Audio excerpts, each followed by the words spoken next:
E aí, Gaios e Gaias, estamos começando mais um episódio do Completude Podcast. Nesse episódio, especialmente, estaremos tratando sobre emoções. Inteligência emocional à luz da Bíblia. E aí, será que as nossas emoções podem atrapalhar o nosso relacionamento com Deus? Será que é pecado se irar? Será que é pecado sentir tristeza? Será que isso vem de Deus ou vem do diabo? Fique com a gente que todas essas perguntas vão ser respondidas ao longo desse episódio.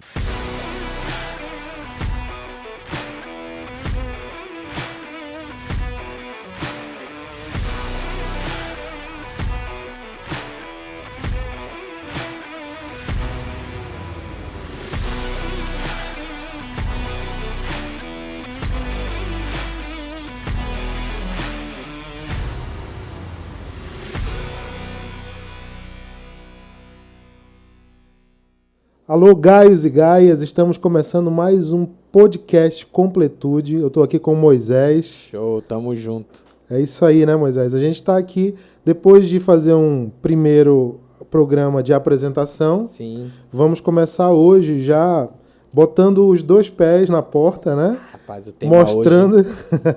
mostrando ao que veio o Completude Podcast. Sim. O que a gente vai falar hoje? Galera, a gente vai falar sobre emoção. É um tema que é muito importante, relevante, é algo que a gente precisa de fato trazer à luz da Bíblia, o que a Bíblia fala sobre emoção, o que a ciência fala sobre emoção e como é que a gente pode lidar com as emoções de forma mais saudável e entender que as emoções não são os nossos inimigos, não é inimigo, não é inimiga, ela pode ser usada de uma forma positiva, o que a gente precisa é só saber qual é o real objetivo das nossas emoções e a Bíblia fala muito bem sobre isso também. Fala. E a Bíblia fala de uma maneira que talvez a gente não esteja acostumado nos dias de hoje, mas fala muito sobre emoções, né? Sim. Agora, para a gente fazer o caminho de trás para frente, né? Que a Bíblia é um livro milenar, né? E muita gente olha para esse livro e pensa assim: poxa, esse livro tem partes dele que foram escritas há mais de 3.000 anos atrás ou mais. O que a gente pode... O que eu posso tirar que ainda seja aplicável para a minha vida desse livro, né?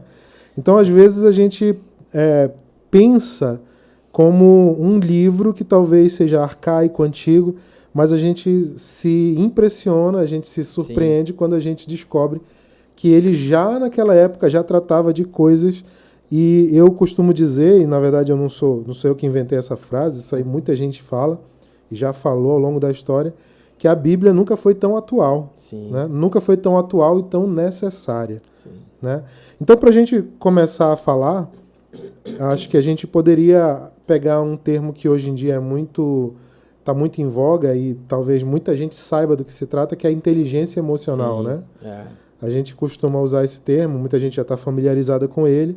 A gente sabe que inteligência emocional é algo que é desejável. Né? Nós queremos ser inteligentes emocionalmente, né? Perfeito. Como é que isso se apresenta hoje em dia? Rafa, quando a gente fala de inteligência emocional, a ideia basicamente é entender que a gente precisa usar as nossas emoções ao nosso favor. Então, quando a gente vai estudar, né, a gente conhece inteligência emocional, Daniel Goleman, que está até aqui, ó, alguns livros, a gente daqui a pouco vai fazer algumas menções sobre uns livros. Mas só para você entender, a ideia básica da inteligência emocional é você poder utilizar as emoções de uma forma positiva. É você entender as suas emoções, entender o que elas querem te passar e poder utilizar de uma forma onde você tire o melhor delas. Então não é ruim ficar triste, não é ruim ficar com raiva, não é ruim você ter nojo, não é ruim você estar triste, feliz. O ruim é você estar descontrolado, você utilizar a raiva em hora errada, você utilizar a raiva com a pessoa errada, você utilizar a raiva na intensidade errada. Pelo motivo errado. Pelo motivo errado. Então, é legal quando tu tens nojo do pecado. É um sentimento. Você sentiu raiva no momento onde você fez algo e não deveria. Na situação que você está e não gostaria de estar. O ruim, de fato, é quando essas emoções, elas te dominam, você perde o controle e a partir daí você começa a tomar decisões equivocadas. Então a inteligência emocional, numa forma bem básica, é justamente isso, é você utilizar as emoções de uma forma positiva e não deixar que essas emoções te controlem. Pelo contrário, você deve controlar as emoções. É desafiador? É, porque a gente não é ensinado desde pequeno a entender as nossas emoções, a dar nome às nossas emoções, a perceber de onde está vindo essa emoção, por que surgiu essa emoção. Então, quando a gente começa a treinar o nosso cérebro a perceber tudo isso, a lidar com tudo isso, a gente consegue utilizar as emoções de forma positiva e não negativa. Interessante que a gente, como eu falei, a gente está começando de trás para frente, né? Falando de um termo muito atual, né? Inteligência emocional. E se a gente for fazer agora uma caminhada histórica até aqui, eu lembro que enquanto eu estava levantando alguns assuntos pertinentes para esse nosso episódio aqui falando sobre emoções, eu me deparei no Google com uma pergunta que dizia assim: por que a Bíblia não fala inteligência emocional, né? E aí tinha um texto lá, uma explicação, mas eu achei interessante essa pergunta. A Bíblia não vai usar o termo inteligência emocional, mas a Bíblia fala sobre inteligência emocional.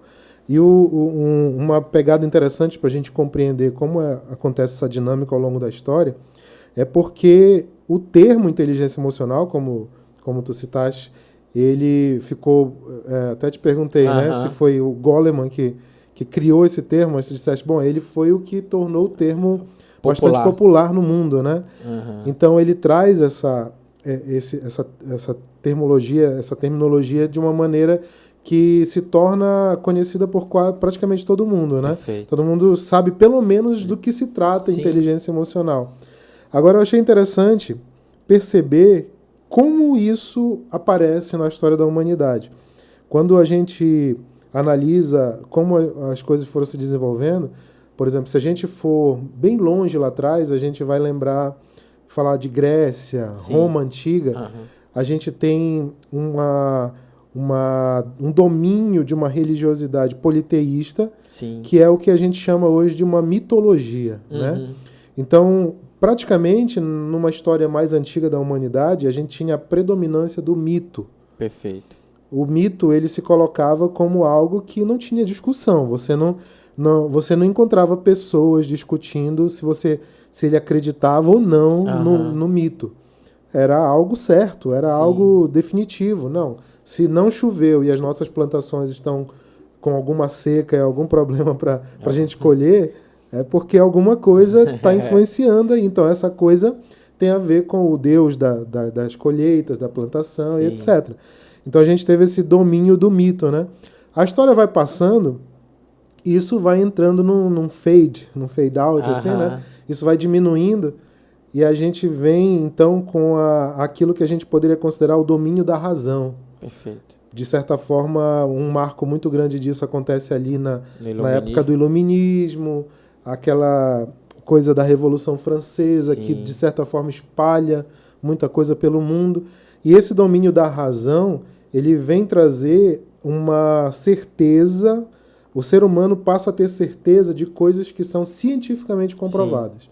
Então você abandonou o mito e a humanidade agora passou a ter certeza, e aí o que você já não discute agora é o que é cientificamente comprovado, né? Sim. Mas eu desconfio, e aí entra uma opinião pessoal, mas embasada em tudo isso, eu desconfio que a gente vive agora a entrada, ou a gente já está dentro de uma nova fase na história da humanidade, que talvez as emoções estão tomando o lugar que um dia foi dos mitos, dia foi da razão, e alguém pode dizer, não, mas a gente ainda vive um domínio da razão. O ceticismo é muito grande, ainda há uma questão intelectual e científica que permeia quase tudo. Perfeito. Ainda há um método científico como um método que seria assim, um selo para ter certeza de alguma coisa ou não, né? Sim. Mas eu quero colocar na mesa aqui uma coisa que alguns andam chamando, e eu estou falando aqui de gente que estuda bastante, capital afetivo. O que seria o capital afetivo? O capital afetivo seria o domínio das emoções como o principal capital que eu tenho para decidir e para nortear a minha vida. Uhum. Então, mais do que a razão, as emoções acabam definindo como eu ajo, quem eu sou, para onde eu vou. Perfeito. Então, muitas vezes, a gente tem, ainda hoje, se a gente colocar, por exemplo, a religião, e ainda que nós, cristãos, tenhamos a certeza de que existe um Deus verdadeiro, e esse Deus não é um mito, mas vamos colocar a religiosidade no campo dos mitos, no sentido de que é algo sobrenatural, que a gente não vê, então a gente se chega pela fé e pela certeza de coisas que não são naturais apenas, né? Sim.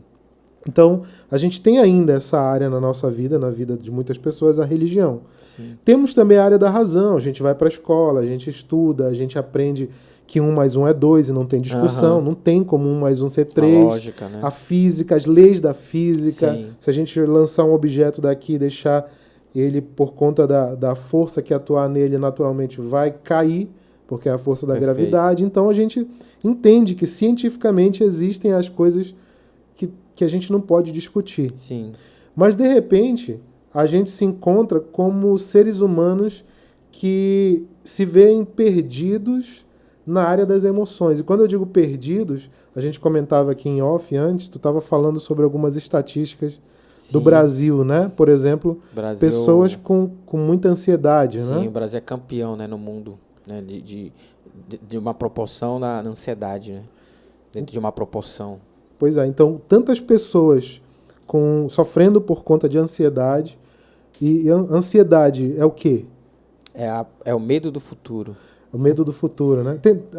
Eu já ouvi essa definição, me diz aí se está certa, né? Que a ansiedade é o excesso de futuro, a depressão é o excesso de passado. Mas tem uma relação sim, tem uma relação. Tem alguma coisa a ver. Mas eu acredito que é mais real a definição de ansiedade do medo do futuro do que a depressão do excesso de passado. Mas tem uma relação sim. A depressão tem uma relação com a forma como você lidou com as experiências passadas, né? E como isso marcou a tua vida, inclusive neurologicamente, as tuas memórias e tal.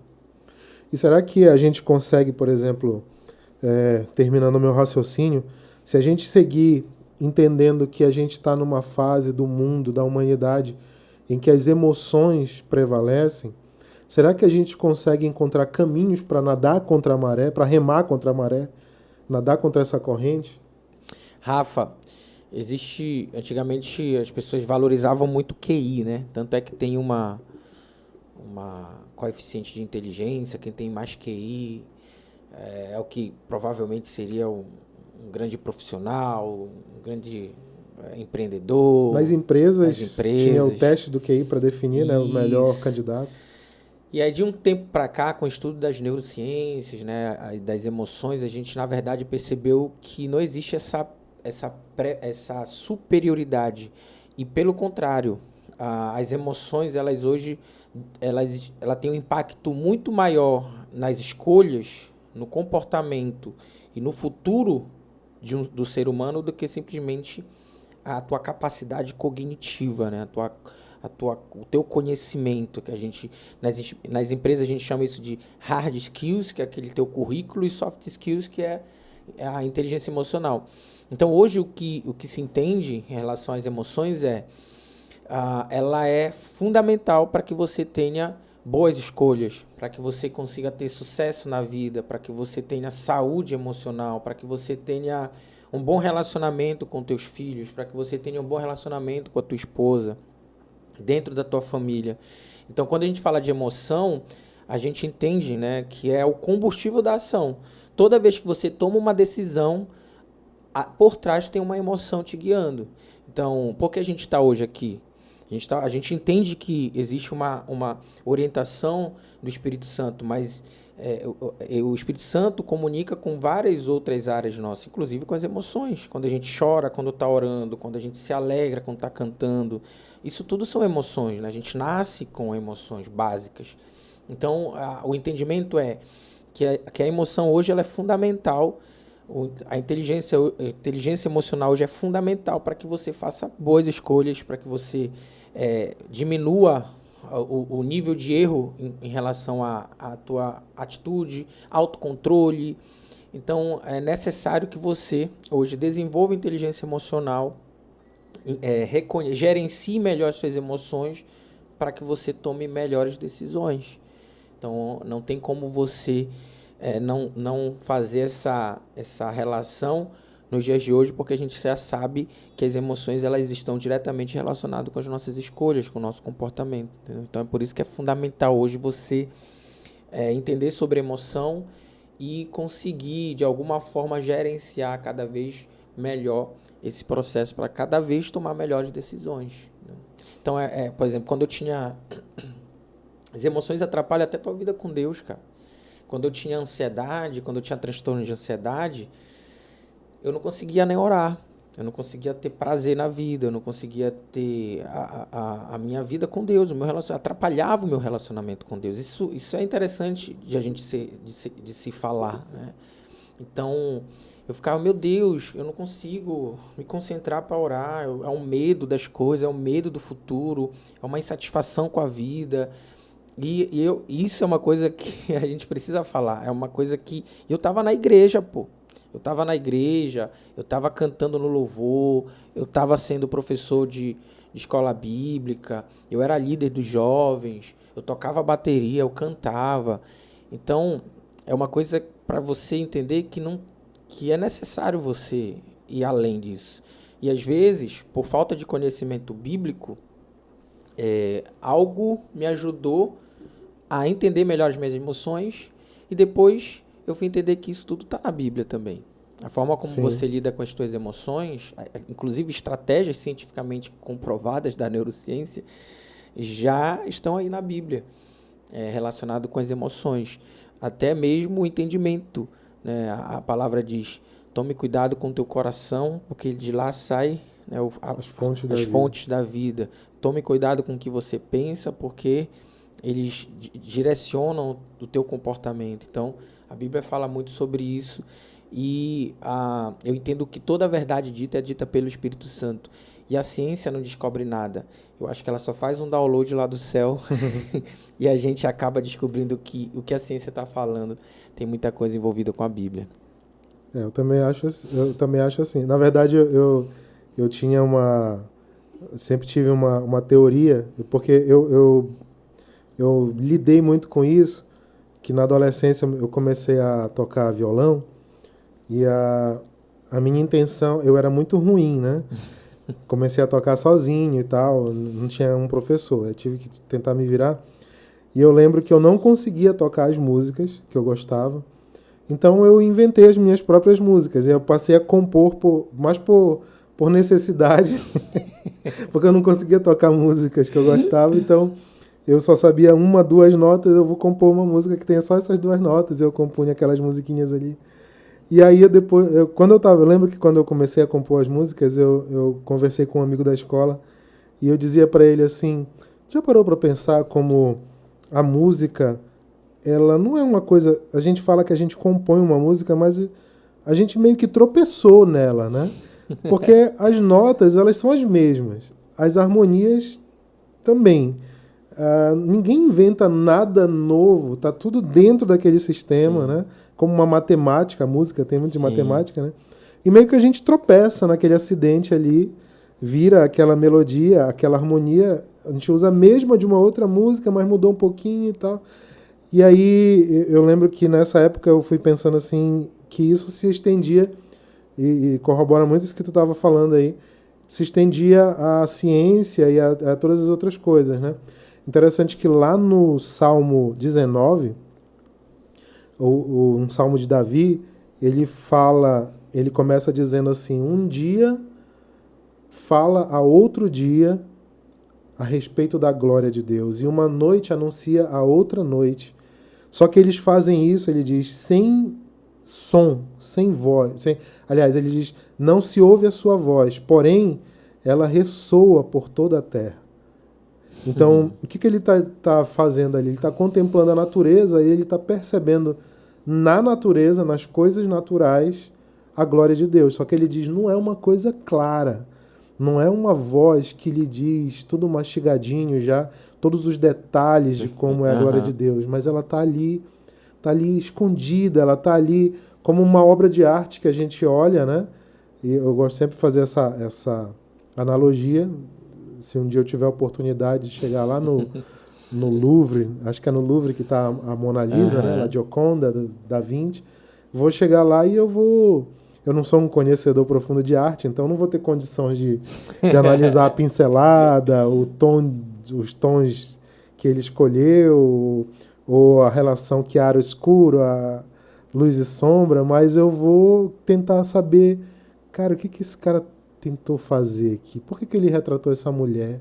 O que ele quer dizer? Sim. Né? E faz tanto tempo já que ele tentou isso. E a gente ainda está... E até hoje... De repente, se a gente se encontrar um dia com ele vai dizer, só uma mulher.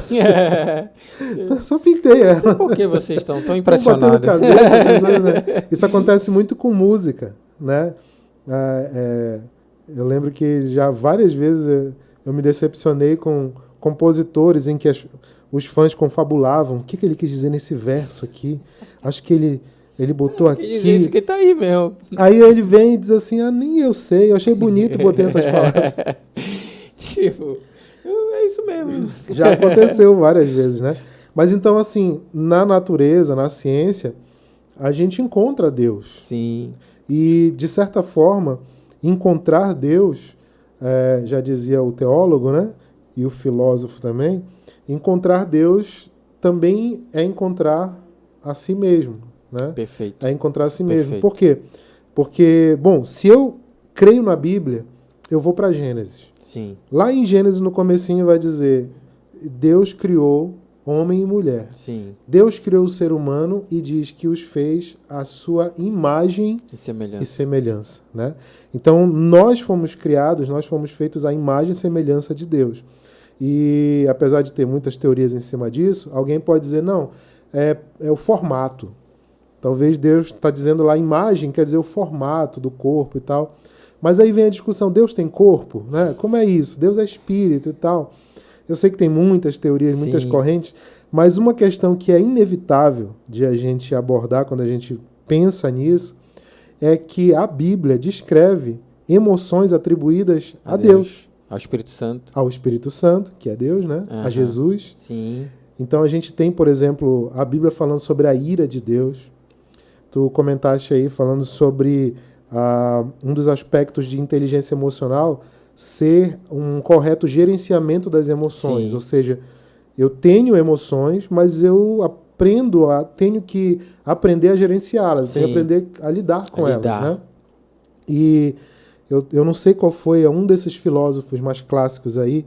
Se alguém que está assistindo a gente aí souber, ajuda aí nos comentários ou dá uma dica aí. Um desses filósofos mais clássicos, ele falava justamente isso, que o problema não é sentir a emoção. Sim. O problema é por que você sente a emoção e o que você faz com ela. Mais ou menos motivou, assim. Né? E quando a gente olha para a Bíblia, eu sempre gosto de lembrar dessa passagem, porque a gente costuma pensar, por exemplo, em Jesus, e a gente tem aqueles quadros, né, da Idade Clássica, da arte e tal, e você tem aquele Jesus plácido, né? Sim. Jesus assim, meio... ou meio sofredor, ou meio assim, tranquilo, apenas uma paz harmoniosa no rosto, sereno. Como em todo momento ele só viveu dessa forma, né? Exato. Mas a gente vai ler nos evangelhos um Jesus, lá em João, a gente vai ler nos outros evangelhos, né? Um Jesus muito dinâmico. Sim. Mas a passagem que eu estou lembrando aqui, muito especificamente, é Jesus entrando no templo, muito invocado com o pessoal lá, pega o chicote e ele derruba as bancas, vira toda aquela estrutura comercial que havia ali. E muita gente, quando chega nesse texto, se depara com esse texto, trazendo um pouco de uma informação que não está lá no texto, pensa assim, poxa, Jesus fez isso porque eles estavam fazendo comércio dentro do templo. E ele diz depois, a minha casa era para ser casa de oração e vocês estão transformando ela em covil de ladrões, em covil de salteadores. E algumas pessoas vão nessa linha. Não, é porque não pode fazer comércio no templo. Só que acontece que o comércio do templo era uma coisa institucionalizada há muito tempo. O próprio Jesus frequentava o templo que tinha o comércio. E o comércio do templo, ele não era um comércio, em tese, para explorar economicamente. Era um comércio para facilitar que as pessoas que viessem, por exemplo, de outras cidades, tivessem condição de apresentar o seu sacrifício. Então o cara está vindo lá da Galileia, longe pra caramba, e ele caminha todo aquele... Não era como hoje, né? Se bem que hoje ainda ia ser um pouco complicado, o cara entrar com um bode no ônibus, né? Acho que não iam deixar muito. No avião, mas digamos assim, ele pegava todo aquele caminho. E se ele fosse levar um animal, quem garantia que o animal ia sobreviver até lá? Sim. Quem garantia que ele não ia ser roubado no meio do caminho? Então eles tinham ali um mercado do templo para facilitar. A pessoa levava já um valor, vamos dizer assim, em dinheiro, ou algo que pudesse fazer o câmbio ali para trocar. Sim. Aí, por isso até a palavra cambista, né? Chegava lá com o cambista, fazia o câmbio. E aí ele adquiria um animal já do jeito que é autorizado pela lei judaica para ele fazer o sacrifício. O que estava acontecendo? Aqueles homens e aquelas pessoas que estavam fazendo o mercado no templo, eles estavam utilizando o que a Bíblia às vezes chama de balanças injustas, né? Balanças tortas, pensas. Ou seja, eles estavam roubando. Além de eles não estarem sendo justos no câmbio que eles faziam, eles às vezes estavam cobrando taxas e preços exploratórios, né? Abusivos, vamos dizer assim, e aquelas pessoas ficavam na mão deles, né? Perfeito. Alguém um dia falou, e eu gostei do desenho que a pessoa descreveu, assim, a Bíblia não descreve esses detalhes, mas eu achei interessante, que é bem plausível, que a pessoa chegava lá com um animalzinho, e aí o cambista lá olhava e dizia, vai sacrificar esse animal aí? Sim, trouxe ele. Mas e as regras de ser um animal assim, puro, limpo, sem manchas, sem não sei o quê? Não, mas tá aqui, ele é assim. E esse olho meio torto dele? O quê? Olha, o olho esquerdo dele tá meio torto. Não tá retinho. Meu Deus, eu não tinha reparado. E agora o que é que eu faço? Faz o seguinte... Compra um dos nossos aqui, deixa o teu como metade do pagamento, paga só metade, pega um dos nossos e a gente descarta esse aqui tranquilamente, não tem problema não. Aí, obrigado por me ajudar e tal, e gastava o dinheiro dele todo. Aí depois nem descartava, só botava lá para vender de novo, né, para outra pessoa, outro incauto que ia chegar lá. Então esse mercado estava acontecendo ali, né? É uma descrição interessante para a gente poder sentir o drama. Quando Jesus chega quebrando a banca, ele está indignado com esse tipo de atitude. Ele não estava indignado com a venda em si. Porque estava havendo um comércio ali. Aquele comércio era de praxe no templo. A grande questão ali é que Jesus irou-se por um motivo justo. E o grande detalhe da ação de Jesus é que ela foi condizente com a sua emoção bem gerenciada, vamos dizer assim. Por quê? Porque ele não pega um canhão e atira para matar um mosquito. Não. Ele atua como precisa ser atuado. Por isso que em algumas Bíblias, por exemplo, quando você vai ler essa passagem, a descrição que está lá em cima é Jesus purifica o templo. Então, o resultado da indignação, da emoção aflorada de Jesus, foi um Jesus irado? Foi. Mas o que ele faz com essa ira? Ele vai purificar o templo.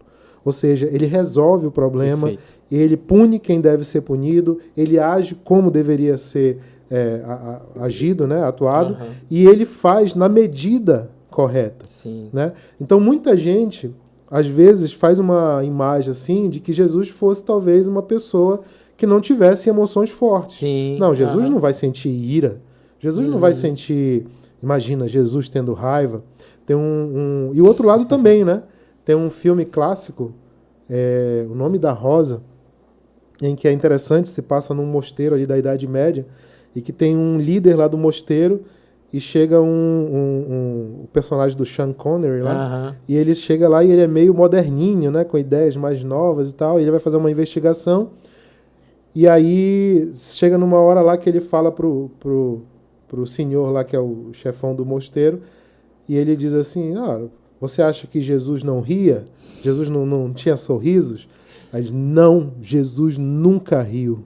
Olha só. Então, essa ideia de que Jesus é aquele Jesus impassível, né? Sim, Aquela coisa assim, muito... sem emoção. Talvez só emoções que a gente acha que são...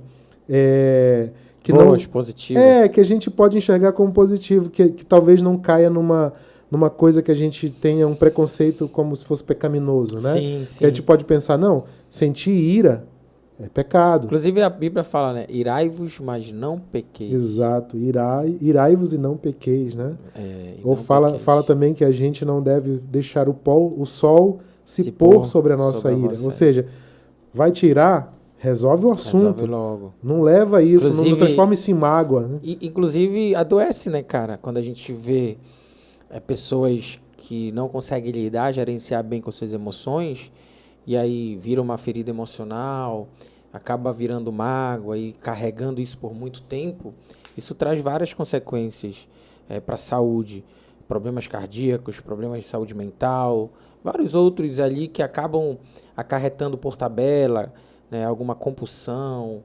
Então, assim, é bem legal quando a Bíblia fala sobre isso, porque você não precisa carregar esse fardo, sabe? Eu carregava muito esse fardo, Rafa. Cara, eu não posso ficar triste, eu não posso ficar com raiva. E aí tu fica numa condição muito punitiva, sabe? De não saber lidar com isso. E não tem como, cara. Não vai ter em nenhum momento da tua vida que tu não vai sentir raiva, tu não vai tirar, tu não vai ficar triste. Inclusive você tem que saber que é bom ficar triste. Já fizeste, é bom ficar com raiva. já fizeste aquele pedido para Deus assim, Deus, tira isso de mim? Já fiz muito isso. Tira essa tristeza, tira essa raiva. Ou então, tira isso de mim, tira essa situação, tira esse problema. E é muito ruim, porque às vezes a pessoa é estigmatizada, Rafa. Às vezes a pessoa ela tá com ansiedade, aí chega um bendito, né?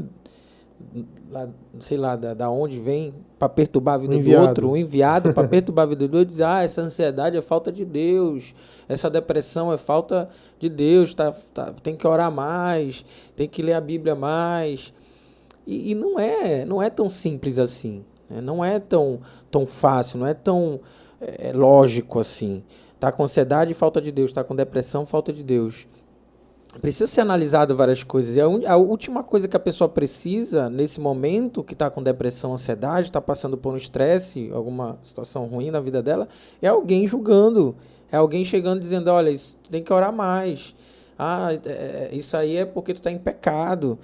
E não é, fique tranquilo em relação a isso, né, Rafa? Aqui a gente se uniu, eu e o Rafa. Porque o Rafa é um extremo conhecedor da Bíblia. Eu estou engatinhando, inclusive ele é uma pessoa que está me ensinando sempre sobre a Bíblia. A gente pergunta, eu peço conselho para ele por várias coisas, então eu até te peço desculpa para você que muitas coisas eu vou falar que eu não vou citar versículo, muitas vezes eu não sei onde está na Bíblia, eu não consigo... Eu também não vou citar, aí só se eu preparar antes de anotar aqui. Eu posso até falar alguma coisa, Rafa, de vez em quando vai me consertar aqui, porque às vezes tem a história, mas a história não está tão clara, porque de um tempo para cá que de fato eu vim me debruçar sobre a palavra de Deus. Eu estudo muito a parte da neurociência, do comportamento, das emoções, da saúde mental, sou da área da saúde, então você vai me ver falando isso com certa facilidade. E a gente se juntou justamente para isso. Eu, para crescer, estou crescendo nessa área, né, do conhecimento da palavra, e a gente se juntou justamente para isso, para conectar e levar uma mensagem para você de uma forma mais bíblica e para tirar esse peso do teu coração, sabe? É isso que a gente está fazendo aqui. Então, o problema não é se entristecer, o problema não é se irar. Inclusive, você precisa analisar por que isso está acontecendo. É o que o Rafa acabou de falar sobre a questão da ira. As emoções ela é para resolver algum problema. Então, te impulsiona para resolver algum problema. Faz com que você tome decisões, mas essas decisões elas precisam ter esse controle, esse equilíbrio. Isso é com o tempo, isso não é fácil, a gente não é ensinado. Nossos pais não tinham esse conhecimento antigamente para ensinar você a gerenciar melhor. Hoje eu já falo para minha filha, eu digo, filha, esse sentimento que você tá vivenciando agora é tristeza, esse sentimento é raiva, esse sentimento é frustração. Para ela começar a identificar esses sentimentos. E então, a partir do identificar, ela começa a tomar melhores decisões. Eu sei que tu já começaste a dizer o que eu vou perguntar, mas deixa eu fazer a pergunta de milhões aqui. Então. Como aprender a gerenciar as emoções? Pois é, um dos primeiros passos é você identificar, dar nome para as emoções. Identificar o que você está sentindo. Porque às vezes tu toma uma decisão baseada na emoção, mas tu não sabe o que está acontecendo dentro de ti. Então, o primeiro passo, você só consegue resolver alguma coisa quando você tem a causa, quando você entende a causa daquilo. Então, o primeiro passo é começar a identificar as tuas emoções. O segundo passo é utilizar algumas técnicas, como técnica de respiração, algumas estratégias ligadas a escolhas de práticas, como o próprio exercício físico ajuda a gerenciar melhor as emoções, o autoconhecimento, a busca do autoconhecimento, você entender. Isso é treinável, né? Você gerenciar as emoções é justamente isso, você identificar essas emoções, entender de onde ela está vindo, entender qual é a emoção que tu está sentindo, o motivo de estar vindo aquilo, e a partir daí tomar melhores decisões.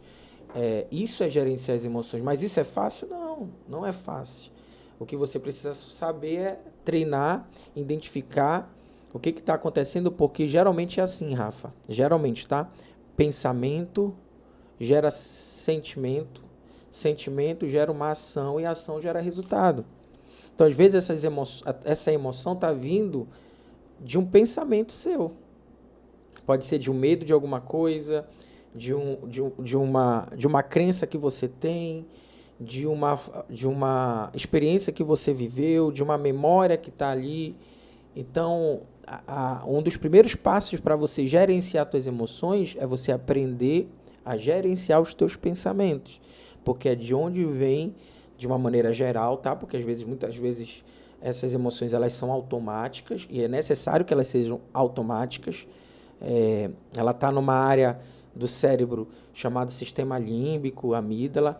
Ela age de forma automática, de fato, para isso, para nos proteger. As emoções elas servem para isso. Então, se a Joane está passando por algum perigo aqui, ela grita, socorro, papai, eu vou precisar agir no mais rápido possível.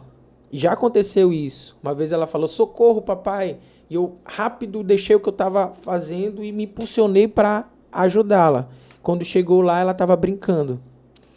Então, assim, quando eu cheguei lá, a amígdala identificou o meu cérebro identificou que era brincadeira e acalmou. Mas eu fui impulsionado por uma emoção de forma automática. Eu não pensei, simplesmente eu fui, agi. Então, essa relação, ela é importante porque a gente acaba, de fato, agindo quando é necessário agir de forma rápida, mas é também necessário a gente avaliar determinadas situações para que a gente não seja sempre levado a uma decisão baseada em emoção. Então, a ideia aqui não reprima suas emoções. Isso adoece. Tente entender o que está acontecendo. Procure ajuda, procure pessoas profissionais que podem te ajudar. E não é falta de Deus. Tristeza não é falta de Deus. A gente estava conversando sobre Elias, né? A gente até levou, depois a gente falei, vou levar uns temas polêmicos para o Rafa, depois de desvendar algumas coisas, né, sobre questão do suicídio, outras coisas que estão ligadas à depressão, doenças e tal, é pecado, não é? Então a gente poderia, em algum momento, levar alguns temas sobre esses temas polêmicos aí, né? Mas basicamente é isso, Rafa. A ideia é entender que as emoções elas vêm de Deus, ela não é do diabo. O diabo não criou nada. A única coisa que Deus dá a paternidade pro diabo é a A mentira. mentira. O resto, meu filho, ele não criou nada. É. Tem esse negócio de dizer, a tristeza é do diabo, a ira é do diabo. Nada, tudo é de Deus. Deus nos criou com a imagem e semelhança dele. E Deus tem sentimento, o Espírito Santo tem sentimento. E a gente tem sentimento para usar de uma forma positiva na nossa vida. É só saber gerenciar isso. Eu gosto de, quando a gente fala de emoções, eu gosto sempre de analisar que o contexto bíblico, ou vamos dizer assim, a coerência bíblica dos textos bíblicos, nos levam a enxergar a nós mesmos como seres complexos, no sentido de que nós não somos só matéria, mas nós também não somos só seres espirituais, né? Nós somos seres compostos por tudo isso e um intercâmbio entre todas essas coisas, né?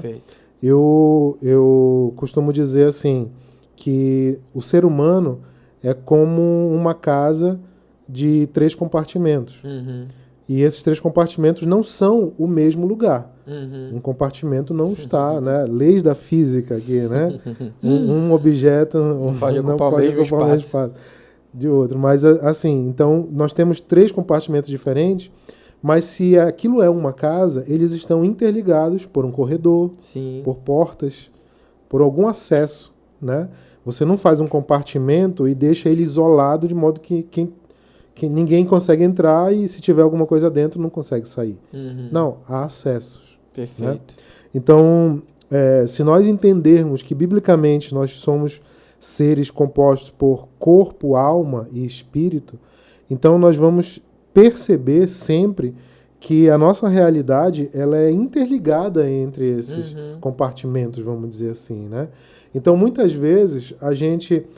Tu pode explanar isso muito, muito melhor que eu, mas eu mesmo já tive casos assim, tanto comigo mesmo, quanto com pessoas próximas de mim, de ver o corpo adoecer, como tu citaste, por razões emocionais. Sim. Aparece uma mancha no corpo, a pessoa vai investigar e descobre que aquela mancha não foi porque ela se machucou, mas porque emoções ou um contexto emocional está fazendo com que o corpo dela responda daquela forma, né?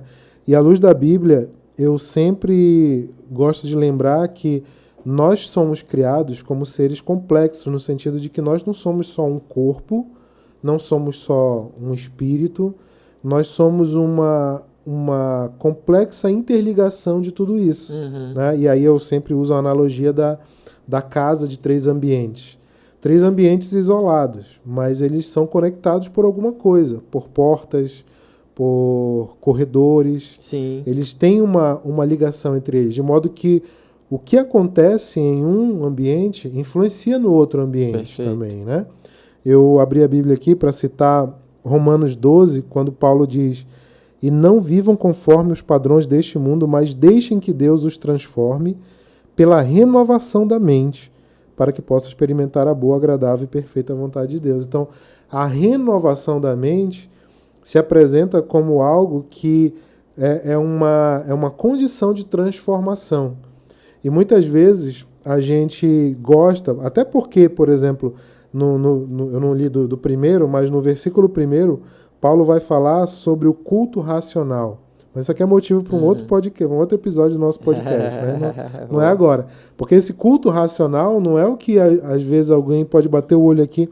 Tá vendo? O culto tem que ser racional. Razão. A razão, ele não pode ter emoções.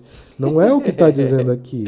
A gente tem que fazer uma hermenêutica do texto. Por isso que é bom ter um formado em teologia aqui no nosso podcast. Exato. Então a gente tem que fazer uma análise inteligente. E o que Paulo está dizendo não é exclua as emoções do seu culto, elas não servem para nada. Não. O que ele está dizendo é que as coisas... Interessante é que recentemente eu ouvi alguém fazer uma definição assim. Eu estava assistindo a algum programa, tinha a presença de uma psicóloga e ela fez uma observação que eu achei muito legal. Ela disse: emoções são diferentes de sentimentos. Sim. Ela colocou de uma maneira mais ou menos assim: emoções a gente pode dizer que são mais fisiológicas. Sim. E os sentimentos eles passam pelo pensamento, né? Sentimento é o entendimento da situação que tu está vivendo. As emoções são substâncias sendo produzidas ou sendo lançadas, o coração batendo mais forte, a Isso. sudorese. Isso são emoções, né? É a resposta fisiológica a uma situação que tu está vivendo. O sentimento é a interpretação disso. A interpretação, tipo Legal. paixão, raiva, qualquer outra coisa nesse sentido, tristeza. Porque tem determinadas situações que tu vais viver, é muito parecido na resposta fisiológica. Só é diferente na interpretação do que tu está vivendo. Então, a Legal. interpretação do contexto, a gente chama isso de sentimento. E é interessante que isso casa muito com muitas passagens bíblicas, porque a Bíblia vai nos direcionar de modo que a gente não se enxergue separado. A minha razão é uma coisa, a minha emoção é outra coisa, meu corpo é outra coisa. A Bíblia vai falar desses setores do ser humano em um aspecto específico num lugar, em outro lugar. Uhum. Por exemplo, o salmista vai fazer uma pergunta para a própria alma dele, né? Por que estás abatida, ó minha alma? Davi falava muito sobre emoções, né? Não, os salmos... É porque se eu trouxesse aqui para falar sobre salmos... É incrível. O nosso podcast hoje, ele ia precisar de uns 5 horas. Não, umas 10 horas. Ia bater a do presidente. Ia bater bastante. Do ex-presidente. Ia para umas 15, 20 horas fácil, né? Porque os salmos, eles são um livro cheio. Se alguém pegar o livro de salmo e torcer assim, vai escorrer emoção ali. Porque tem lágrima, tem riso, tem choro. Choro de tristeza, tem choro de alegria, tem indignação, frustração. E o livro de Salmos, ele é o coração do ser humano. Tu acha que Davi era um cara muito emotivo? Se fosse analisar Totalmente. A parte comportamental dele, era um cara muito Sem dúvida. Agia num contexto muito emocional. Sem dúvida. Emoção. Davi é um dos grandes exemplos que a gente tem na Bíblia sobre as emoções na vida de um ser humano, que a gente pode ter.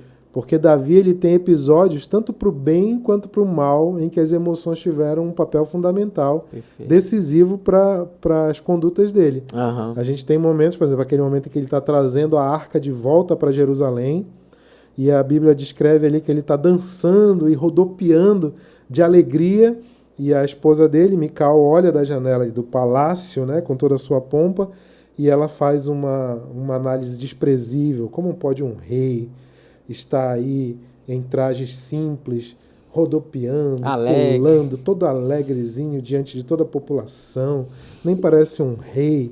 E aí ele diz, é no Senhor que eu tenho me alegrado, e se for por causa dele, muito pior eu ainda farei. Como quem diz assim, mulher, tu ainda não viste nada. Se for no Senhor, eu ainda faço coisa pior. Ainda passo o ridículo maior, ainda pago o mico maior. Não tô ligando muito pro mico não, né? E também a gente tem as emoções afloradas dele, levando ele também para o mau caminho, como quando ele está ali observando pela janela do palácio uma vizinhança ali que ele acha atraente, né? A Batseba, e ele chega, o resto da história é história, ele chega a adulterar com ela, ele chega a cometer homicídio porque ele coloca o marido dela na frente de batalha já para ele morrer mesmo. E isso é um grande pecado na vida dele. Traz consequências sérias para gerações, né? Isso, traz consequências muito sérias para ele. Ele foi levado por uma emoção ali, né? Interessante a gente pensar um pouco nisso.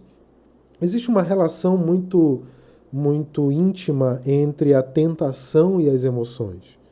Se você parar para analisar, por exemplo, Eva no Jardim do Éden, quando a gente vê a descrição da aproximação que Eva tem da árvore que ela não podia comer, ela e Adão, a árvore do conhecimento do bem e do mal, se você for analisar o texto em detalhes, você vai ver que diz lá que Eva já tinha percebido que o fruto daquela árvore era desejável, que ele parecia apetitoso e que parecia agradável que o resultado pudesse dar para ela Perfeito. um conhecimento maior, né? A neurociência explica isso. Olha aí, tá vendo? A neurociência e a Bíblia falam línguas diferentes, mas elas estão falando da mesma coisa. A gente não vai falar sobre isso, mas dá para descrever basicamente o que aconteceu dentro do cérebro dela, só pelas passagens da Bíblia. Legal, a gente pode fazer um episódio sobre isso, então. Sim. Legal, muito legal. Mas concluindo aqui o raciocínio bíblico, as emoções, elas são nossas, assim como os raciocínios são nossos, Sim. assim como o movimento do meu corpo. Tudo isso faz parte de mim. Eu sou isso. Perfeito. O Rafael não é só esse corpo, porque um dia esse corpo vai apodrecer, Sim. né? E o Rafael também não é só o que eu sinto. E eu também não sou só o meu espiritual. Eu sou tudo isso junto e misturado. Sim. Né? Inclusive, isso é necessário que a gente entenda que isso tudo a gente pode levar para um contexto de adoração a Deus mesmo, de entender que Deus nos criou dentro de uma relação que tem essa questão tricotomia, dicotomia, né, Rafa? Que a gente não vai entrar nesse assunto agora, mas no caso de tricotômico, né? Corpo, alma e espírito. Mas quando tu vais analisar isso de uma forma pela ciência, tu percebes que tu precisas usar cada uma dessas áreas de forma para que ela foi usada, para que ela foi de acordo com o propósito mesmo, sabe? O teu corpo em movimento, as tuas emoções, o teu espírito. Então, tu percebe que tudo tem um propósito, e quando tu não usas de acordo com aquele propósito, tu tens grandes chances de te dar mal, né? Grandes chances de não viver coisas em Deus. Então, quando a gente analisa a questão do físico, a importância do movimento, quando a gente analisa a questão do emocional, a importância de gerenciar as emoções, de utilizar as emoções de forma adequada, de não demonizar as emoções, e o espírito é a questão espiritual mesmo, né, da conexão com Deus. Então, é necessário que a gente entenda que Deus criou cada uma dessas partes com um propósito, e quando a gente não direciona esse propósito, a gente tem prejuízos sérios em relação a isso. Perfeito.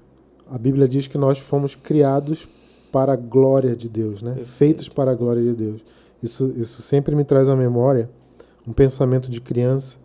A minha mãe me educou na leitura bíblica, no cristianismo, e ela usava uma linguagem acessível a uma criança, e ela dizia, né? Os passarinhos adoram a Deus. Quando eles cantam, assobiam, e o mar adora a Deus quando as ondas fazem aquele ronco bem amedrontador muitas vezes, aquele som, e a natureza adora a Deus através da tempestade, do som do trovão. E é uma linguagem acessível para uma criança, né? Mas eu lembro que eu era muito... A minha irmã diz que eu era o Bob. Sabe aquele desenho Fantástico que tinha antigamente, o Fantástico Mundo de Bob? E o Bob, eu tinha muito pensamento do Bob, porque a característica do Bob é que ele ouvia uma coisa e ele interpretava ao pé da letra, né? Igual criança mesmo, ele né? vai ao pé da letra. Inclusive, quando falam para ele ao pé da letra, ele imagina um A e o pezinho do A. Eu lembro desse episódio. Eu me identificava muito com o Bob. E eu tinha mesmo esse pensamento do Bob. Então, um dia, eu estava andando de carro e olhando pela janela do carro, no banco de trás, e eu lembro de ver passarinhos, né? E da minha mãe falando isso. Olha, os passarinhos a Bíblia diz que tudo louva a Deus, né? Todo ser que respira louva ao Senhor, e até a natureza, as próprias pedras. Sim. E tal. Falava muito isso, passagens bíblicas que direcionam nesse sentido. E aí ela falou dos passarinhos que louvavam a Deus cantando, e aí eu fiquei pensando nos urubus. E de repente eu me peguei pensando. E aí, Alex? E eu olhando assim. E os urubus? Você não sabe, vai ter o Alex aqui atrás. Nosso diretor. O nosso background. E aí eu fiquei pensando nos urubus. Eu pensei, coitado dos urubus, né? Tão fora desse louvor aí, não fazem parte, né? E depois eu fui descobrir que tem outros passarinhos que não cantam nada. não assobiam. Ainda tem aqueles que cantam feio, né? Tem uns que fazem um som. Tem um pássaro aí que faz um som amedrontador quando a pessoa ouve. Então tem assim, eu fiquei pensando, que coisa, né? Por que Deus criou uns passarinhos que louvam e outros que não louvam, né? E eu fui crescendo e depois de grande, estudando a Bíblia, estudando os textos bíblicos, eu me lembrei desse pensamento de criança e eu me fiz essa pergunta de novo, mesmo não sendo mais criança, eu disse, como é que a natureza louva a Deus? E eu fui estudando e um dia o Espírito Santo me guiou perfeitamente a resposta. Foi como se ele me dissesse, um passarinho louva a Deus quando ele é passarinho. Perfeito. Uma pedra louva a Deus quando ela é uma pedra. Uma onda louva a Deus quando ela é uma onda. Uma estrela louva a Deus quando ela faz coisas que estrelas fazem. Né? Então, nós louvamos a Deus, reiterando o que tu falaste, quando nós fazemos o que fomos criados para fazer. Sim. E se a gente internalizar isso, a gente vai dizer, o meu corpo adora a Deus quando o meu corpo faz o que foi criado para fazer. Perfeito. Sim. Então, o meu corpo foi criado para ser destruído com vícios, com o que quer que seja? Não. Sim. Com hábitos ruins. Hábitos ruins, né? Não, o meu corpo não foi. Então, eu não glorifico a Deus, né? Como diz a própria palavra diretamente. No comer, no beber, quer façais qualquer coisa, façam tudo para a glória de Deus, né? Então, o meu corpo está inserido nisso. A minha alma, os meus sentimentos, os meus pensamentos, eles estão inseridos nisso, né? O meu espiritual está inserido nisso. Então, eu glorifico a Deus como? Quando eu canto, quando eu digo glória a Deus lá na igreja, não apenas. Esse é uma explosão de alegria, né? Uma expressão ali, né? Mas o meu louvor a Deus, ele é intrínseco quando eu estou cumprindo ou quando as diversas partes do meu ser cumprem a sua função, né? Perfeito. E isso fala totalmente das emoções, né? Eu quero lembrar aqui para encerrar, eu quero lembrar eu falei do Salmo 19 mais cedo. Davi encerra o Salmo pedindo para Deus, Senhor, que as palavras da minha boca e os meus pensamentos, o meditar da minha alma, do meu coração, agradem a Ti. Então ele fica interessado em agradar a Deus e ele percebe que externamente e internamente ele precisa de Deus. Sim. Então, para que a gente possa ter esse direcionamento, é interessante a gente utilizar todas as ferramentas que Deus coloca à nossa disposição. Muita gente pensa assim, mas inclusive tem gente que hoje em dia fala muito isso. Não, eu estou passando por um problema, mas eu não vou tomar remédio porque quem vai me curar é Deus. Às vezes, Deus quer usar o remédio para lhe curar, né? Perfeito. Não, eu não vou fazer a cirurgia que é extremamente necessária porque eu acredito que Deus vai me curar, né? E se Deus quiser usar a mão do médico, né? A medicina, o conhecimento, tudo isso é fruto de um desenvolvimento de tudo que Deus colocou na humanidade. É o download, né? Eu digo assim que, às vezes, cara, tu não tem a compreensão. Tu vais ler a Bíblia e tu tens dificuldade para entender muitas coisas, sabe? Não é tão simples assim. Eu tenho as minhas... Olha, eu sou cristão desde quando eu nasci, né? Desde quando eu me entendo por gente. Desde quando eu nasci, não, né? Eu nasci no berço lá já cristão. E às vezes, isso que é legal, cara, assim, pra gente encerrar, né? Porque senão a gente fica aqui 10 horas falando. A gente percebe que, por isso que eu digo que aquilo que a ciência descobre, na verdade, é um download do céu. Porque muitas coisas Deus poderia, né, fazer através do entendimento que tu tens da Bíblia. Mas, por falta de conhecimento, tu acaba sofrendo consequências. E aí tu pega... Óbvio, tem que ter cuidado com essa questão de ciência, mas a gente não vai falar isso agora, depois a gente vai falar sobre ciência. Mas tu pega coisas que já estão escritas, que estão alinhadas à Bíblia, e tu começa a entender e começa a praticar, isso começa a gerar resultado na tua vida. E por talvez falta de entendimento dentro de uma leitura da Bíblia, tu não teve esse resultado, mas por algo que está escrito dentro de um processo científico e tal, tu tens esse benefício. Né? Tu tens esse benefício, e esse benefício depois tu vai descobrir que está na Bíblia, que está ali na palavra de Deus. Então tem coisas, Rafa, que eu utilizei na minha vida que me ajudou muito, e depois quando eu fui ler a Bíblia, continuar lendo, me debruçando sobre o entendimento, ou ouvindo um pastor um pastor que tem seu comprometimento com a palavra de Deus, e caramba, foi isso que eu li, tem a ver com aquilo que eu estudei, pô, tudo a ver e tal. Então, isso é interessante. Às vezes, aquela verdade que está na ciência, que é verdade mesmo, sabe? Que não vai ser refutada depois, e tu vai descobrir que está na Bíblia, na verdade foi um instrumento que Deus usou ali para te ajudar, e que está na Bíblia, que tu não entendeu na hora que tu leu, que tu não conseguiu compreender, né? Então, a mesma coisa com a medicina, a mesma coisa com a psicologia, a mesma coisa com a nutrição, a mesma coisa com qualquer outra relação que a ciência descobre, que tu vai ver que está na Bíblia. E quando fala de comportamento, então, nem se fala. Quando fala de comportamento, eu entendo que Deus nos criou, e quem mais do que Ele entende sobre comportamento humano. Eu ainda digo assim, Rafa, quanto mais humano tu te torna, na verdade, quanto mais próximo de Jesus tu fica, mais humano tu te tornas.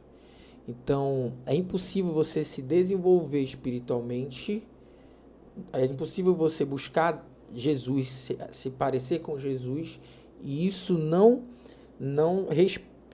estabelecer uma conexão direta com o teu crescimento enquanto ser humano, entende?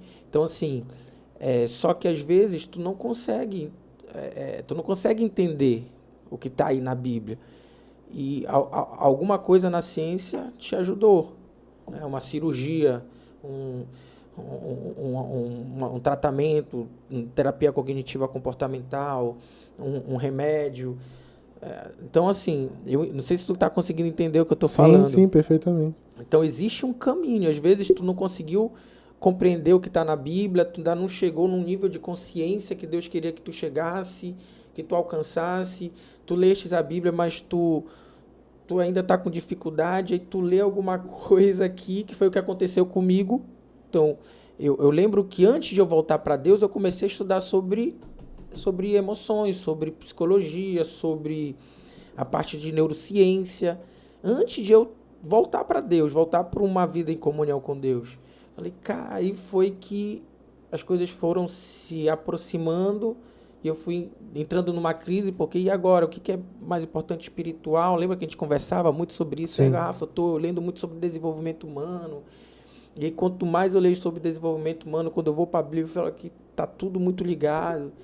Então, é nesse sentido, sabe, de você compreender que a ciência é só um download lá do céu, que Deus, pela sua misericórdia, permite que as pessoas descubram, para ser um instrumento para ajudar você a dar continuidade dentro de um propósito que Ele queira para a tua vida, entende? A ciência, tem muita gente que acha que a ciência é um Deus, tem muita gente que acha que a ciência é o que há de melhor em tudo, mas eu entendo, dentro de um equilíbrio, que a ciência séria, ela na verdade só revela o poder de Deus. Ela só revela o poder de Deus. O John Piper, que é provavelmente o meu pregador favorito da atualidade, né, dos vivos, creio que ele seja o meu pregador predileto. Eu gosto muito de tudo que ele escreve, tudo que ele fala, e ele faz uma inferência muito interessante com relação a isso.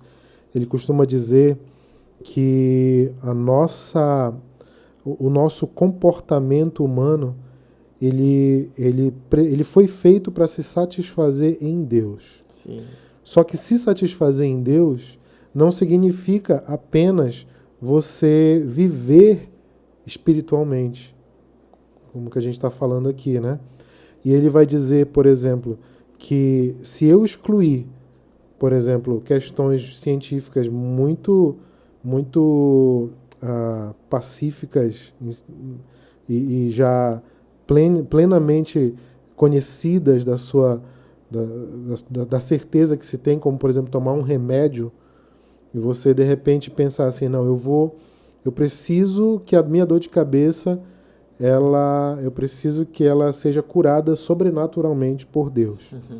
Então, o John Piper ele vai endereçar e vai dizer que muitas vezes fazer esse tipo de comportamento, ter esse tipo de comportamento, esse tipo de atitude, pode nos levar a ter uma perspectiva totalmente errada da vida que Deus nos deu. Ele nos deu corpo, ele nos deu alma, ele nos deu espírito. Não é só espírito, né? Tem um outro pastor também que diz assim, olha, tem marido e esposa que ficam orando um pelo outro. Aí às vezes vão se aconselhar lá comigo, chega no gabinete e dizem, não sei mais o que eu faço, eu já oro pra caramba essa mulher e ela fica reclamando. Aí eu pergunto, o que ela tá reclamando de você? Ela tá reclamando que eu não lavo a louça. E você lava a louça? Não, mas eu tenho orado muito para ela parar de reclamar. E aí ele diz assim, bom, é que você não é anjo, amigo. Você não é anjo, sabe? Sua esposa espera um ser humano, ela não espera um espírito lá para estar lá. Ou esse homem é muito santo, ele ora direto, mas ele não faz mais nada além de orar, né? Então, muitas vezes, nós esquecemos ou negligenciamos uma área, um aspecto da nossa humanidade. Perfeito. E a gente prioriza outro, mas o fato é que nós precisamos de equilíbrio. E eu quero enfatizar aqui que a gente precisa investir nisso, né? Acabou sendo um grande tema aqui para nós hoje, o Salmo 19, então eu vou mais uma vez fechar aqui com ele. No Salmo 19, o raciocínio que ele vai fazendo, ele faz uma espécie de evolução da percepção da presença de Deus. Vamos dizer assim. Primeiro, como eu citei já no começo, ele observa a natureza e diz, um dia discursa outro dia, uma noite fala outra noite, a respeito da glória de Deus. Perfeito. Então ele observa, a natureza revela a Deus. Só que a revelação da natureza é uma revelação geral. É uma revelação que está aí para todo mundo, mas ela é muito difícil de você descobrir totalmente as coisas a respeito de Deus só pela natureza. É um caminho, mas é mais difícil. Mas ela revela. Depois ele fala sobre a lei, lá pelo versículo 6, 7, ele vai entrar na lei. A lei do Senhor, os preceitos de Deus são perfeitos, são inigualáveis, mais valorosos do que o ouro, mais doce do que o mel. E ele vai valorizar a lei de Deus. E aí você percebe, agora sim, porque aí a palavra de Deus, a lei já mostra uma revelação específica, uma revelação mais especial que Deus revela o seu caráter. Perfeito. A gente pode ver melhor a Deus, nós podemos ver melhor a Deus através da sua palavra. Isso é verdade. A gente vê Deus muito melhor na palavra do que só olhando para a natureza, que dá para ver alguma coisa, mas a gente fica mais tateando, né? Só que ele faz uma pergunta antes de encerrar. Ele diz assim, quem pode discernir, algo assim, quem pode discernir os próprios erros? Aí ele percebe que além dos pecados que ele sabe que ele comete, tem também pecados que ele não sabe que ele cometeu. Aí ele fala, Deus, me perdoa até dos pecados que eu cometo sem querer, que eu não sei que é pecado. Sim. E quando ele chega nessa encruzilhada, eu costumo dizer que é o momento em que ele percebe que mesmo na palavra de Deus, e ele tendo um conhecimento e um acesso à palavra de Deus, que revela todo o caráter de Deus, mesmo a natureza sendo uma grande obra-prima de revelação da glória de Deus de uma maneira natural, ele ainda precisa olhar para dentro dele mesmo, e quando ele olha para dentro de si mesmo, ele percebe que ele não consegue ter domínio sobre tudo dentro dele mesmo. Então Perfeito. Ele vai perceber lá fora, diante de mim, eu tenho muito de Deus, mas tá faltando algo dentro de mim. E é quando ele faz a pergunta, ou aliás, quando ele faz o pedido, que as palavras dos meus lábios e o meditado do coração agradem a ti. E toda vez que eu faço essa análise desse raciocínio sobre o Salmo 19, eu lembro de uma história que aconteceu comigo. Eu tive um colega na 6ª série que me apresentou uma banda de rock irlandesa chamada U2. Eu nunca tinha ouvido U2. E a primeira vez que ele me emprestou um CD, ele disse, ouve a faixa 2. E era I Still Haven't Found What I'm Looking For. E quem gosta aí de U2 vai saber que música é essa aí, né? E eu ouvi aquilo, cheguei em casa, botei o fone de ouvido, ouvi, e eu pensei, meu Deus, caramba, que som é esse? Isso é muito bom, eu nunca tinha ouvido essa banda. E aí ele me emprestou outros CDs, eu fui ouvindo e encontrando coisas melhores, depois eles foram lançando outras coisas. E eu lembro que, moleque assim, né, a gente, intervalo das aulas, a gente ia jogar bola na quadra, mas onde eu estudava não tinha ainda, depois teve, não tinha cobertura na quadra. Então, quando chovia, e lá chovia bastante, quando chovia a gente não podia ir para a quadra, senão ia ter acidente, né? Daí eu lembro que eu e ele, a gente gostava de ficar na sala de aula e pegando os encartes dos CDs e lendo as músicas e tentando discernir o que ele queria dizer, o autor, né? O vocalista é o compositor das letras principal lá. E a gente ficava, aqui ele botou essa poesia, ele disse isso, aquilo outro, ele deve estar querendo dizer isso, aquilo. Só que a poesia, assim, ela não é muito direta, e a gente ficava batendo cabeça e a gente achava que estava entendendo alguma coisa. Eu lembro que uns 2 anos depois, a gente não estudou mais junto, eu encontrei com ele em algum evento, alguma coisa assim da escola, e ele me apresentou uma revista de música, e ele disse, cara, olha o que eu encontrei. Não era ainda...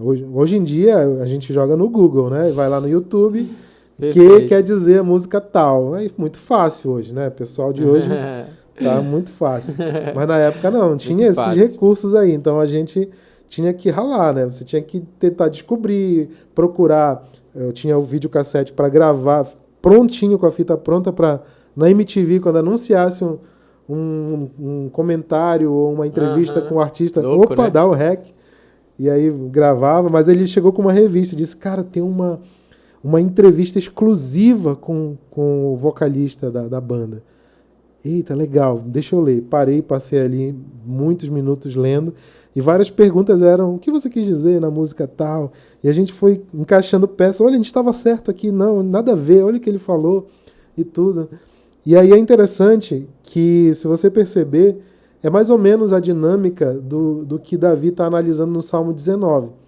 Quando você analisa a natureza, você olha para a natureza, você enxerga a obra.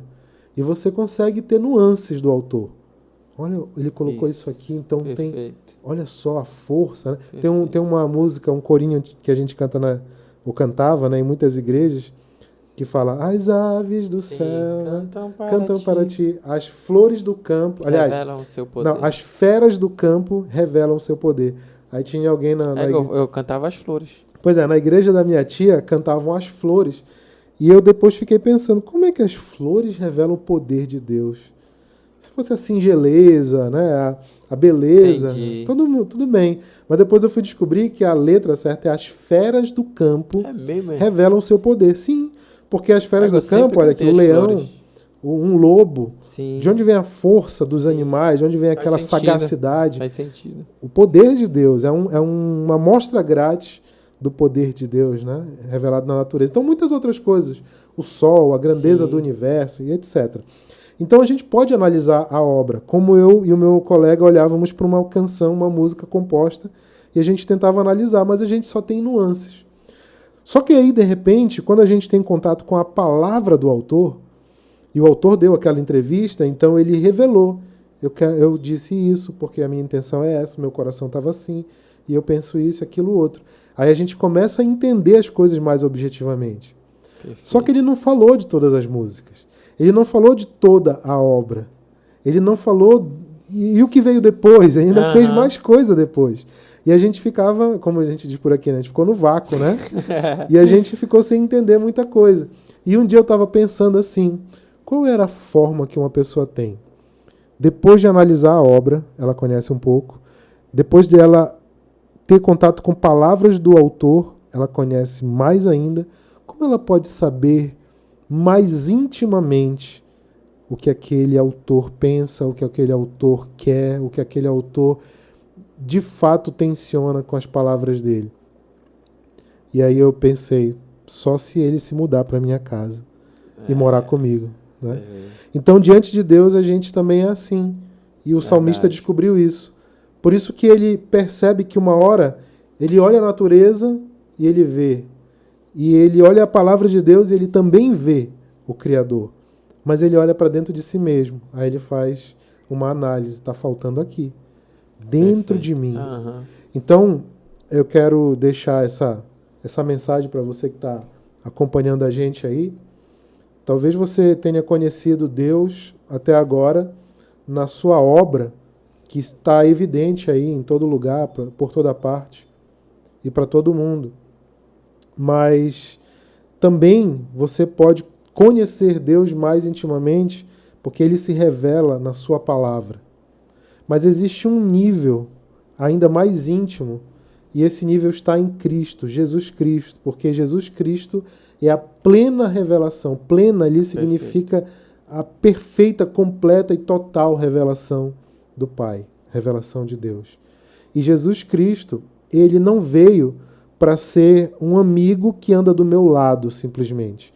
Porque senão ele não vinha como um homem, ele vinha como um ser eterno e ele ia estar até hoje aqui com a gente, caminhando do nosso lado. Mas não, ele vem, ele morre, ele cumpre um sacrifício por mim e por você.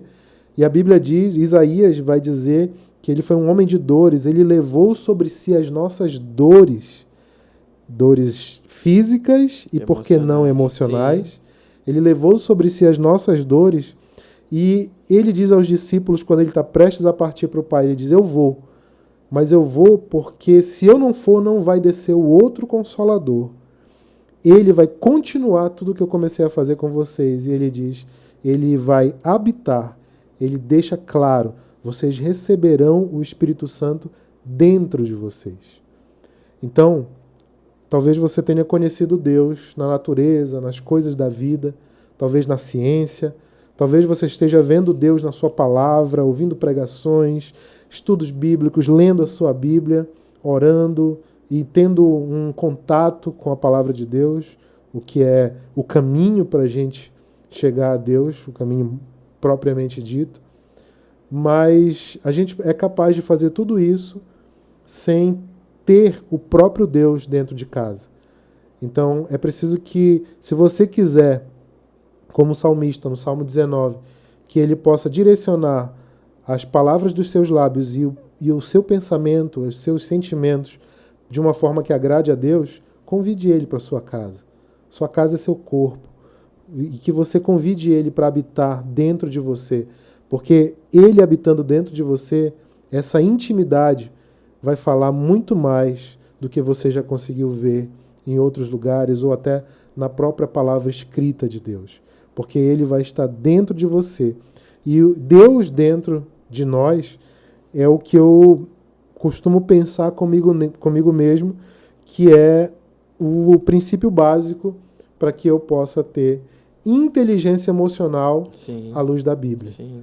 Porque, afinal de contas, eu não consigo só humanamente entender a palavra de Deus de modo que ela venha me transformar se não tiver um agir do Espírito Santo. Então eu preciso desse Espírito dentro de mim para que eu possa ser transformado, para que eu possa ter as minhas emoções gerenciadas e eu não me tornar escravo delas, mas eu possa utilizá-las para a glória de Deus. E além, né, de uma questão terrena, quando a gente fala de renovação da mente, a gente fala de neurociência, a gente fala de neuroplasticidade, quando a gente fala de metanoia. Então, e além de uma questão humana, às vezes, a gente, sem o Espírito Santo, a gente não consegue discernir muita coisa. Para muita gente, talvez ir para se divertir, beber, sei lá, ir para uma festa e tomar bebida alcoólica, fumar, usar drogas, relação sexual à torta e à direita. Para muita gente isso talvez seja de boa. O mundo é assim. A vida é assim, a gente tem que se divertir mesmo, tem que curtir a vida. E, assim, num contexto terreno, isso não traz, não é crime, não é crime. Você faz da sua vida o que você quiser, né, respeitando as leis. Mas a gente só vai conseguir discernir coisas para além da vida terrena quando a gente tem o Espírito Santo. Aí o Espírito Santo nos ajuda a ter uma perspectiva além de uma vida terrena. E aí a gente começa a fazer escolhas que para muita gente não tem problema, né? Para muita gente não tem problema ter relação sexual com várias pessoas. Para muita gente não tem problema você tomar bebida alcoólica todo final de semana, sei lá, viver a sua vida fazendo um monte de coisa. Mas quando você tem o Espírito Santo, ele vai te levando para um outro nível de escolhas que só quem pode discernir isso é quem tem o Espírito Santo. Porque fora isso, talvez para muita gente seja loucura. Mas para quem tem o Espírito Santo, ele percebe que tem certas escolhas que vai precisar fazer que é necessário, né, para você conseguir viver uma vida plena, abundante e próspera em todas as áreas da tua vida. Entendeu? Essa é a mensagem, né, Rafa? É isso aí. Vamos deixar aqui umas dicas de leitura aí pro pessoal? Vamos. Eu trouxe aqui, esse livro faz parte de uma série do autor Augusto Cury. Augusto Cury é um cristão, mas ele também é um médico, psiquiatra, um especialista, alguém muito entendido da área das emoções, da psique humana, de todas essas áreas aí da neurociência, inclusive. Ele é um autor bastante conhecido no Brasil, né? Talvez você conheça, mas essa série já é bem antiga.